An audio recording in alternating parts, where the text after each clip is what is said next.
మిత్రులారా,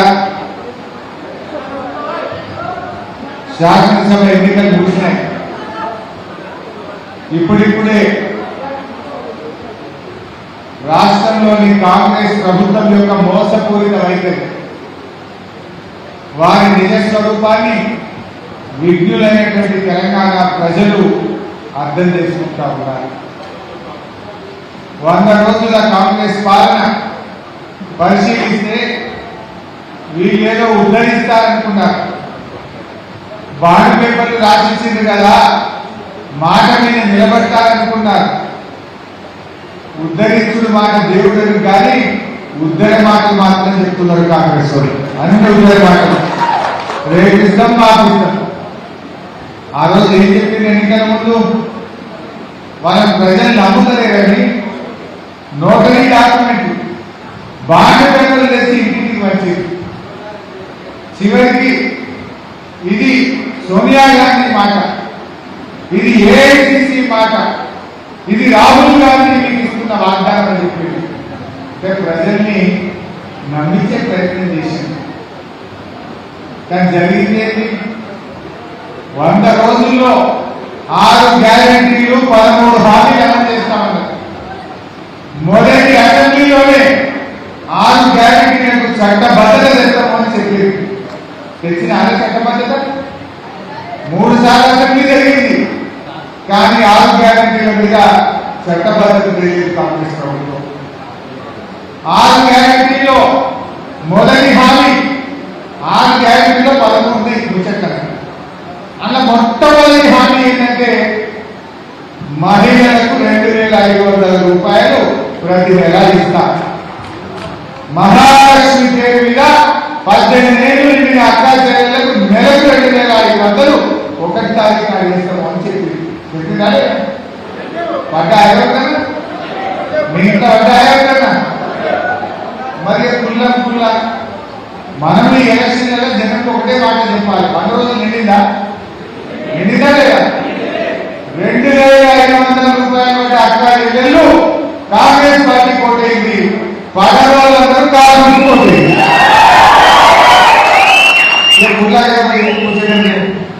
నువ్వే చెప్పినావు చట్టబద్ధత చేస్తాను, బాగా పేపర్ రాసిచ్చినావు, 100 రోజులు అమలు చేస్తాను. ఇది ఏఐసిసి మాట్లాడారు. మాట చెప్పిన కాంగ్రెస్ శిక్ష పడాలా వద్దా? గడి కూర్చున్నా. ఇక రైతులకు ఇచ్చిన ఒక్క హామీ అమలు చేయదు. ఆ రోజేమో కేసీఆర్ 24 గంటల కరెంట్ ఇచ్చిండు, రైతు బంధు ఇచ్చిండు, రైతు బీమా ఇచ్చిండు, చెరువులు బాగా చేసిండు, చెక్ డ్యాములు కట్టిండు, పండిన పంట గింజ లేకుండా మద్దతు ధరకు కొన్నాడు, 24 గంటల నాణ్యమైన కరెంట్ ఇచ్చిండు. మరి కాంగ్రెస్ వాళ్ళు ఎన్ని మాటలు ఇచ్చింది? ఎకరానికి 15,000 రైతు బంధు అన్నారు, పడ్డదా? కౌలు రైతులకు 15,000 అన్నారు, వచ్చినాయా? వడ్లకు మక్కలకు 500 బోనస్ అన్నారు, వచ్చినాయా? 2 లక్షల రుణమాఫీ అన్నారు, వచ్చిందా? రుణమాఫీ ఏం చెప్పిండు?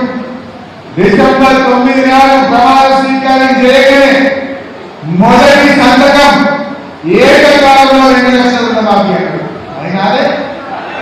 అయిందా? అంటే రైతులకు ఇచ్చిన ఒక్క మాట కూడా నిలబెట్టుకోలేదు కాంగ్రెస్. కొత్త హామీలేమో అమలు కాలే, కానీ ఉన్నాయి కూడా ఇవాళ కోతలు పెడతా ఉన్నారు. అమలవుతున్న వారికి కోతలు పెట్టిండ్రు, కొత్త హామీలేమో అట్టెక్కించింది. కేసీఆర్ ఉండగా 24 గంటల కరెంట్ రాలేదు రైతులకు.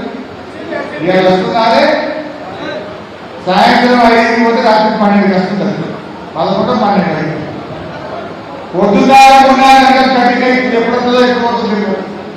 లోపల తెచ్చి ఊర్లలో మోటార్లు కాదుతున్నాయా లేదా?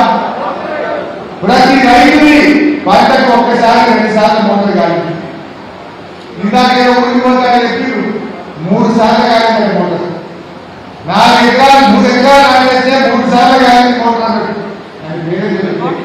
స్వామి, ఇదే లింగంపేట స్వామి అనే ఒక రైతు, నేను 3 ఎకరాలు నాటేస్తే 2 ఎకరాలు ఎండిపోయింది, 3 సార్లు మోటార్ కాదు. నేను అడిగిన కేసీఆర్ మోటార్లు కాలేదు స్వామి అన్న. లేదు సార్, ఒక్కసారి కాలేదు, కరువు వచ్చింది, మోటార్లు కాలుతున్నాయి. ఈ రకంగా ఇవాళ రైతుల్ని మోసం చేసినటువంటి ఈరోజు కాంగ్రెస్ పార్టీ ఎవరితో పెట్టింది. సమాజంలో ముఖ్యమైన వాళ్ళు 3 వర్గాలు: పేదలు, రైతులు, మహిళలు. మహిళలకు 2500 ఇస్తారు, మోసం చేసింది. రైతులకు బోనస్ అంటిని, మాఫీ అంటిని, రైతు బంధు 15,000 అంటిని మోసం చేసింది. ఇక పేదలు ఎవరు? పేదలు అవ్వా తాతలు, వితంతువులు, వికలాంగులు, నేత గీత కార్మికులు, ఎవరైతే ఈరోజు 48,80,000 మంది నెల నెల ఆసరా పెన్షన్ అందుకుంటున్నారో ఆ నిరుపేదల్ని కూడా మోసం చేసింది కదా. ఏం చెప్పింది ఆ రోజు? అవ్వాలి పెన్షన్ ఎంత అన్నారు, 2,000 కావా. ఇగో మళ్ళీ కాంగ్రెస్ గవర్నమెంట్ వస్తుంది, డిసెంబర్ 4,000 పెన్షన్ అన్నాడు. నీ మనమని నీ కాలు ఉంటుందో అన్నాడు. మరి ఎవరైనా చెప్తాను, నువ్వు చెప్తావా? 45 లక్షల మంది కాలుస్తారు. ఏడగానే 4,000 ఇచ్చినారే అంటే ఇవాళ ఒక్కొక్క పెన్షన్ దానికి కాంగ్రెస్ ప్రభుత్వం 8,000 రూపాయలు బాకీ పడుతుంది. 4,000 కదా, 4,000 బాకీ పడుతుంది. బిడ్డ కాంగ్రెస్ వాళ్ళు 8,000 మా అమ్మ తాతలకు విధానంలో ఇచ్చినట్టే ఈ కాంగ్రెస్ పార్టీ ఓటర్లు కాదు. చెప్పండి, ఎవరైతే ఆకర్షించిన దగ్గరికి పోయి ఇవాళ 4,000 మనం మోసం చేసిండు, వీళ్ళకు బుద్ధి చెప్పాలని చెప్పి మనం చెప్పాలి. ఏమంటున్నారు రెడ్డి? ఈ నా 100 రోజుల పాలనకు ఈ ఎన్నికలు రెఫరెండం అంటున్నారు. రేపు తెలుగులో ఎవరైనా కాంగ్రెస్ పార్టీ ఓటేస్తే ఏమంటాడు? రుణమాఫీ ఎగ్గొట్టినా నాకు దేశంలో ఇచ్చేది లేదు అంటాడు. పెళ్లికి తులం బంగారం అన్నా ఎగబెట్టినా నాకు ఓటేసిండు, ఇచ్చేది లేదు అంటాడు. 4,000 పింఛన్ని మోసం చేసినా నాకు ఓటేసిండు అంటాడు. రేపు అసెంబ్లీలో పోచారం శ్రీనివాసరెడ్డిలో నేను మాట్లాడాలి. ఏమని మాట్లాడాలి?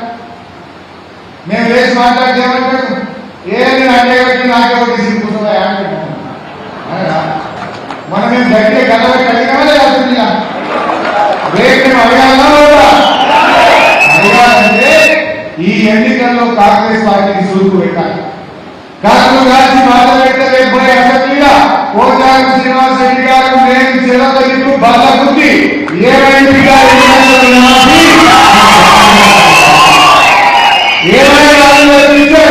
నువ్వు ఇయ్యలేదు అమ్మటానికి మోసం చేసిండు. ఇస్తావా ఇవ్వాలి అసెంబ్లీని స్తంభింపజేసి గడగడలాడింది మీ ప్రచారం పోరాటం చేయాలి. అందుకే మాకు బలనీయండి, ప్రశ్నించే గొంతులు కనిపించండి అని ప్రజలకు మనం